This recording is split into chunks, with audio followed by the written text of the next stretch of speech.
Ô pessoal, tudo bom? Bem-vindos a mais um Saber de hoje. Chegamos então à nossa aula 4 do curso Educação, um caminho de muitas vias, né? Gente, qual que é essa aula 4? É o espaço educacional. E o que é legal de falar dessa questão do espaço mesmo, né? Que é o espaço físico. Então pensa assim, geralmente o espaço físico para estudar é a escola, certo? E a escola ainda dentro dela tem vários espaços, né? Então pensa aí a sala de aula, que é o ambiente inicial da educação. Pensa a biblioteca, pensa a quadra poliesportiva, pensa o laboratório. Olha quantas coisas eu coloquei então dentro de um espaço que é a escola. Só que aí que tá, nesse momento agora de pandemia, de quarentena, do ficar em casa, do home office, nós estamos passando também pelo homeschooling, que seria a escola em casa, né? E é interessante isso porque do espaço. Assim, vocês podem ver que eu tenho aqui o meu cantinho de leitura, mas eu confesso que eu fico pouco aqui, né? O meu trabalhar mesmo costuma ser em cima da mesa de jantar, que eu ponho meu notebook lá e vou trabalhar. Então, olha que interessante, porque eu trabalho e estudo fora desse cantinho da leitura aqui. Nós temos uma mini biblioteca aqui. Só que ainda assim, meu espaço de estudar dentro de casa, meu espaço educacional dentro de casa, não é aqui. Tudo bem, eu sou muito flexível nesse ponto. Então, assim, pode ser o quarto, pode ser a sala, pode ser o sofá. Às vezes eu canso de um lugar, de um ambiente, eu mudo para mudar um pouco do visual, mas mudar um pouco desse espaço, né? Só que vamos falar então realmente começar pela escola. Qual que é a função da escola? Assim, o que acontece naquele espaço, na escola? Então, o que acontece é que ali é onde socialmente acontecem os processos educacionais, né? As atividades escolares acontecem ali. Então seria quando a gente ultrapassa a soleira da escola, a soleira da porta de entrada da escola, costuma ser um portão, né? Mas vocês entenderam a ideia. Transpôs aquele lugar ali, você parece que entra num ambiente já voltado para isso. E é interessante isso quando você está em casa, você não tem essa soleira da escola, você não tem essa passagem de entrada na escola. Então, aquele espaço é de casa ainda. Então, gera uma dificuldade, né? Porque eu estou em casa, eu não estou na escola, questão de horário, questão de uniforme. Então, vai ter uma diferença anterior mesmo ao a própria aula, né? O próprio exercício em si da atividade docente, ela vai ter uma diferença em casa do que é na escola, porque a escola é aquele espaço pensado para isso. Pega a sala de aula, que é o ponto básico, assim, né? Que é onde ocorre efetivamente a aula. A sala de aula é pensada realmente para ter o direcionamento. Então você pensa, qual recurso o professor precisa para dar a aula?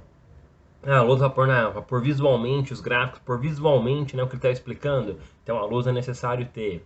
Hoje em dia se usa muito PowerPoint para realmente deixar ilustrativo. Qual foi o ganho em relação ao PowerPoint dentro da sala de aula? Gente, primeiro, né, quando você tem ali o computador, tem o PowerPoint, tem a internet disponível na sala de aula, amplia assim um leque de recursos. Gente, é inimaginável. Pegar eu como base. A minha grafia, a minha capacidade manual é um pouco limitada, então a minha grafia não é muito bonita. Se eu precisar desenhar um mapa, por exemplo, o negócio vai ficar triste. Eu tendo ali acesso à internet, escrevo mapa mundi, mapa do Brasil, mapa da Europa e projeto para eles no PowerPoint, na imagem, né? No, eu consigo jogar a ilustração para eles. Então isso foi um ganho de recurso visual, não só visual, mas assim cognitivo, tamanho, assim, é tremendo esse ganho. Então, aquele espaço da sala de aula tem o professor, tem a lousa, vai ter o projetor quando estiver disponível, ajuda bastante. Quando não tiver, tudo bem, usa a lousa também. E pode ver que existe tradicionalmente uma relação de frente, uma relação visual. Os alunos ficam de frente ao professor, porque eles precisam olhar ao professor, olhar aquela explicação, visualizar o que está sendo passado na aula para poder entender, poder acompanhar, poder fazer o exercício. Então, olha, tem até uma definição visual, né? Já você repara que essa distribuição visual do professor no centro, alunos enfileirados, vai mudar no laboratório. Os laboratórios costumam ser diferentes, costumam ser alunos ou em conjunto nas bancadas, ou realmente fazendo um L, assim, né, fazendo um U e o professor vai acompanhando de mesa em mesa, de dupla em dupla. Então o laboratório já traz uma diferença nisso. O aluno passa a ser voltado, então, para o recurso que ele estiver usando. Se for na informática, ele fica voltado ao computador. Se for um laboratório de química, de biologia, ele fica voltado à bancada onde vai fazer a experiência. Então já muda. O professor ele vai coordenar aquela aula, mas vai ter mais foco central. Diferente da sala de aula que o professor fica centralizado, o aluno virado para ele, ouvindo, interagindo com ele. Então é interessante disso, né? E qual que é a dificuldade dessa mudança de espaço? Porque você rompe com essa centralidade do professor. Hoje em dia já tem um movimento muito forte aí na educação, até mesmo na gestão escolar, de fazer com que esse modelo que antes era comum aos laboratórios também chegue à sala de aula. Uma coisa que eu acredito muito é na interação, é na troca. Então eu gosto de alunos realmente ou em conjunto ou até mesmo em grupos, em times. Qual que é a dificuldade de você romper com o modelo anterior? O aluno que já vinha aí há anos estudando enfileirado, quando você fala, não, pode ficar de frente um aluno para o outro, ele se perde. Ele passa então a não mais direcionar sua atenção ao professor. E vai exigir do professor também que circule pela sala. Eu já estou acostumado, assim, eu sou muito hiperativo mesmo, então ficar sentado para mim é muito desafiador, então eu costumo andar pela sala. Então isso aqui é desafiador para mim hoje, né? Eu gravar a aula aqui sentado, seja no celular, seja no notebook, para mim foi todo um processo de reaprendizagem de utilização do espaço, porque antes o meu espaço era em movimento, agora o meu espaço ele é sentado, enquadrado, direcionado, então você vai reaprendendo, né? E o que é legal da educação, quando a gente pensa no espaço educacional, que assim, mesmo que aquele ambiente não é a sala de aula, mas é o laboratório ou é a quadra poliesportiva, ele foi pensado para ter uma atividade educacional. Então não vai pensando que você entra na escola e circula pela escola, interage no ambiente da escola de uma forma que não foi pensado para você aprender alguma coisa. Repara que a quadra, ela tem desenhos. Então, tem o retângulo, tem o quadrado, tem o meio círculo que forma a área. Então, até ali você pode usar para aula de matemática, para aula de geometria. Dá para usar demonstrando aquilo. Olha, o aro da cesta ele é um círculo. Tudo isso aí você pode usar. Então, é interessante isso, como o espaço da escola ele é pensado totalmente para as interações, para a aprendizagem. Tá, Celso, legal, né? A escola a gente sabe que foi pensado para isso, mas e agora? Eu tô em casa, cara. Como eu vou estudar em casa? Então, aí já é um outro desafio. Aí você precisa ver qual é o recurso necessário para você estudar. Hoje em dia muita aula é gravada, né? Então acho que um fone de ouvido é uma coisa que é necessária, porque você vai tampar, vai abafar o som externo, vai pôr o fone e ouvir a fala do professor. Isso já ajuda. Ah, mas aqui é silencioso, moro sozinho, então pode deixar o som normal da televisão, do celular, do notebook, não sei onde está vendo essa aula. Então tem essa outra vantagem. Uma coisa que é muito importante ter em mente, assim, quando você pensa no espaço mesmo para estudar, é qual é o recurso necessário. Hoje em dia a gente tem acesso à internet, né? Então fica mais fácil, tudo você consegue pagar na internet. Mas e se cair o sinal? E aí? Então é bom você ter um dicionário do lado, ter alguma coisa, uma coisa que eu gosto muito. Quando eu estou lendo texto físico, quando estou lendo um livro, anotar no livro. Então eu pego um lápis, pego uma caneta, estou lendo lá, já vou marcando. A leitura digital, que agora é o normal, né? Pensando que a aula está sendo online, eu costumo deixar um bloco de notas aberto do lado do livro, abro um Word, vou fazer minhas anotações. E por que que eu faço as anotações, né? Porque até mesmo aquilo, assim, pensando na minha cabeça tem um limite de processamento, tem um espaço lá para guardar a informação. Quando eu ponho no papel, eu estou tendo que projetar um argumento, uma imagem, fazer visualmente, graficamente aquele meu pensamento. Então me ajuda a criar links para lembrar daquilo. Eu não sou um cara muito de escrever, mas quando eu escrevo é porque eu entendo que aquilo é necessário para conseguir lembrar. Então são coisas importantes, são tópicos de reunião, são coisas, sabe, a minha agenda, eu costumo pôr, preciso fazer isso, isso e isso, então eu ponho. O que eu gosto muito da escola, do espaço educacional, assim, como professor, gente, é muito diferente, né, de quando eu era como aluno. Como aluno, eu passava por experiências específicas na escola, né? Eu recebia informação, eu interagia com os outros meninos, com as outras meninas, eu era jovem, né? Agora, já como professor, aquele espaço tornou outro lugar, não é só um espaço de interação social, mas é o meu ambiente de trabalho. Então, até a forma que eu olho para aquele lugar, que eu me relaciono com ele é diferente. Vou pegar um exemplo muito simples agora, né? Atuando agora como coordenador do colégio, a sala da coordenação é o meu habitat natural. Todo dia eu entro, chego lá, abro meu notebook lá. Quando eu era aluno, eu chamava pra coordenação, já tremia, né? Ai meu Deus do céu, vou tomar uma bronca, o que eu aprontei? Nem sei. Então muda. Isso é interessante, né? A relação que a gente estabelece com aquele lugar, com aquele espaço, vai transformar também nossas experiências ali dentro. Então é muito interessante isso, né? Quando minha filha, por exemplo, fala: meu quarto, papai, meu quarto, é o quarto dela. Aquele espaço é o espaço da Ana. Então é interessante entender isso também, né? Porque além do espaço físico da escola, sala de aula, laboratório, entender o espaço também psicológico da pessoa. Tem pessoas que, assim como eu, gostam do contato, do abraço. Eu falo mexendo, a pessoa, oh, tudo bem, eu encosto. Agora não pode, pandemia tem que manter a distância, no máximo um cotovelo, assim, é. Mas quando podia, eu era uma pessoa muito do contato, né? Eu me comunico muito gesticulando. Então eu tive que até reaprender isso agora para enfrentar essa encrenca desse coronavírus. Mas já tem pessoa que não, que prefere uma distância maior, até mesmo o tempo de fala, o espaço para se posicionar, para ouvir. Então é importante entender tudo isso, né?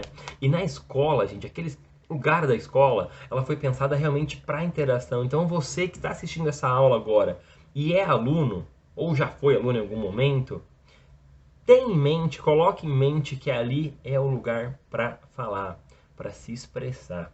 Eu costumo trazer muito isso, né? Porque eu gosto de tirar dúvidas. Quem me vê feliz é eu tirar dúvidas de algum aluno. Quando eu pergunto, gente, tem dúvida? Né? E todo mundo fica, não, tranquilo. Eu fico, será que eu expliquei certo? Porque se eu expliquei algum conteúdo que eu sei que é difícil, eu espero que gere dúvidas. Afinal, quando eu fui aprender esse conteúdo, eu tinha dúvidas também. Então é esperado que também surjam dúvidas deles. Mas aí às vezes acontece que sim, às vezes acontece que não. Depende muito da turma, depende muito de tanta coisa, né? A última aula de sexta-feira costuma ser uma aula que ninguém tem dúvida, porque querem que acabe mais rápido, querem que termine logo para poder ir embora. Então é interessante isso também, né? Você entender que mesmo no espaço educacional, que é o lugar pensado para ter interação, para ter a aula, também vai ter o espaço psicológico do aluno e do professor. Às vezes aconteceu alguma coisa extra classe que chega lá e pode tornar aquele lugar mais desafiador, sabe? E é normal, todo mundo já passou por isso. Então é importante entender que quando eu estou lá, quem está lá é o professor Celso. Quando eu estou aqui na minha casa é o Celso. Então, o espaço que eu entro, o espaço que eu saio, vai transformar também as necessidades que eu tenho de relacionamento, de expressão, as coisas que eu posso falar. Então é muito engraçado isso, né? Pegar uma comparação assim, vai comparar a igreja, o templo, né? A capela. As coisas que você faz lá, cabe lá. Não cabe em outro lugar. As coisas que você faz na escola, cabem à escola. Seria como em casa, sabe? Na cozinha você cozinha, na sala de jantar você janta. Você não vai preparar o seu arroz e feijão na sala de jantar e jantar na cozinha. Não daria, não tem fogão na sala de jantar. Você entende isso? Como que a nossa relação com o espaço é muito importante porque o lugar tem que ter o recurso para você fazer o que você pretende fazer naquele espaço. Assim como tem que ser também entender o que cabe e o que não cabe em cada lugar, gente. Eu acho que isso é o mais desafiador, assim, né? Uma coisa que até eu mesmo tive que me aprender, assim, me ensinar, me treinar mesmo, né? O tom de voz, a forma de falar, o tempo de falar. Agora com a aula virtual, né, com o ambiente virtual de aprendizagem, o espaço ele é virtual, não tem um espaço físico. Eu não tenho mais contato direto com as pessoas. Eu vejo no máximo ali a câmera dela funcionando. Então isso mudou, né? E como a gente reduzir distâncias nesse mundo agora virtual, né? Acho que a primeira coisa que reduz distância é ligar a câmera. Pra mim isso já dá uma reduzida assim, porque eu tô vendo a pessoa. Quando eu só ouço a voz, a experiência é uma. Quando eu ouço a voz e vejo a expressão da pessoa, a experiência é outra. Parece realmente que ela fica mais próxima, porque eu consigo ver se está feliz, se está triste, se concorda, se não concorda. Então isso também dá uma boa diferença. E vou contar um segredo para vocês aqui, ó. Em vez de você ficar mexendo no celular durante a reunião, abre do lado o web WhatsApp, sabe aquele que você usa para a internet? Pronto. Você consegue continuar digitando, vai parecer que está anotando alguma coisa e responde a mensagem só pegar no celular. Então são até alguns truques da utilização daquele espaço, seja virtual ou físico, que pode te beneficiar. Sim, eu já dei algumas aulas de geografia na minha vida, né? Na minha formação base não é essa, mas eu gosto muito de geopolítica, eu gosto muito de geografia, então eu acabo me relacionando muito assim mesmo com o espaço, com o local, com a região. E é interessante quando a gente passa para falar sobre isso, porque assim, começa a vir vários gatilhos na mente, né? Quando eu falei da sala de aula com o que eu preciso, e eu usei o exemplo mesmo do projetor, que agora está ficando comum nas escolas. É tão interessante que é uma gentrificação da escola. Quando eu era criança, a lousa era de giz, era um quadro verde ou negro para escrever com giz. Passou aquele quadro branco de canetão. Hoje já é o quadro com projetor. Então, olha como foi transformando, foi realmente gentrificando o espaço da sala de aula. E o que é interessante aí, né? É você, professor, é você, aluno, entender que os recursos, a tecnologia, essas ferramentas são apenas ferramentas. O que vai fazer funcionar de verdade é a interação, é a troca, é a disposição de fazer dar certo, de fazer funcionar entre o estudante e o professor. Porque não adianta nada o professor ter um óculos de realidade virtual disponível na sala se o aluno não quer assistir a aula. Assim como não adianta também você não ter recurso algum disponível, querer que o professor ensine sobre coisas que não daria para fazer na lousa o desenho. Então também, sabe, é desafiador você encaixar as necessidades junto às demandas, junto às ambições. Eu sou uma pessoa que, assim, que eu sou muito positiva, eu sou muito otimista, eu já falei isso pra vocês aqui, né? Então, as minhas aulas eu costumo projetar mais coisa do que cabe até na aula. Porque se der certo, ótimo. Se não der, tudo bem. Eu sabia que nem ia caber, porque eu projetei muita coisa. Então, eu preciso que meu aluno não só veja ali a apresentação, não só veja a lousa, mas também projete muita coisa na cabeça dele. Eu vou muito nisso, né? Na capacidade de projeção, de imaginação, de criação. Eu acredito muito nisso, na capacidade humana de criar, de produzir. Que é o que diferencia realmente a gente da máquina, né? O projetor projeta a imagem, mas se eu não der o comando para ele projetar a imagem certa, se eu não colocar para ele mapa mundi, ele não vai abrir, ele não sabe o que eu quero que ele abra. Agora eu falo para você, ó, pensa na Península Ibérica, você vai, tá, eu não sei muito bem aonde é, mas fica na Europa e Portugal tá lá. Então você já conseguiu fazer uma projeção mental. Então é interessante isso, né? Como a nossa mente, ela vai além da máquina, porque a gente controla a máquina, né? Então, assim, até voltando mesmo ao espaço físico da sala de aula, que é uma coisa que eu acho muito interessante, muito desafiador, é adequar todos ali dentro, passando o período que for necessário, 50, 45 minutos, 1 hora e meia, depende do volume de aulas que vai ter ali dentro com cada professor, mas manter aquela relação ali, naquele espaço. E nós, como pessoas, como, né, criaturas que interagem socialmente, que trocam informações, emoções, sensações, é muito importante entender que aquilo ali, a sala de aula, vai perdurar durante muitos anos da nossa vida. Então, se eu pudesse dar um conselho para eu mesmo lá atrás, aquela história do saber de hoje que eu sei que eu queria saber 10 anos atrás, é como me portar naquele espaço. A questão das opiniões um pouco polêmicas, das inimizades que eu fiz, porque eu deveria ter me contido um pouco para poder me relacionar mais confortavelmente naquele espaço. Assim como também eu teria interagido mais com os professores e trocado mais com eles, absorvido mais informações. Porque hoje eu entendo, hoje eu sei, hoje eu posso afirmar isso. O que transforma, o que realmente dá significado, dá concretude para a educação é a troca de ensino e aprendizagem estabelecida entre o professor e o aluno. Então, seja qual for o espaço, sala de aula, laboratório, quadra poliesportiva, agora o ambiente virtual de aprendizagem, pelo celular, pelo notebook, o que faz mesmo é essa troca, é essa interação, essa disposição do estudante de aprender, do professor de ensinar. É isso que vai fazer a diferença. Porque você pode ter o conhecimento que for aí com a internet na mão agora, você pode ter o conhecimento inteiro na sua mão. Se não tiver alguém para ter essa troca, para filtrar, para direcionar, vai ser apenas informação, apenas dados que não conseguem se juntar e formar um conhecimento, e formar algo realmente útil, realmente funcional. Vai ser apenas informação. Gente, eu vou parar por aqui para não ficar muito longo, né? Então te vê no próximo Saber de hoje. Aí lembrem, quem não está inscrito, se inscreve no canal. Quem está inscrito, deixa aquele like, comenta no vídeo. Um beijão, viu? E até o próximo Saber de hoje. Tchau, tchau!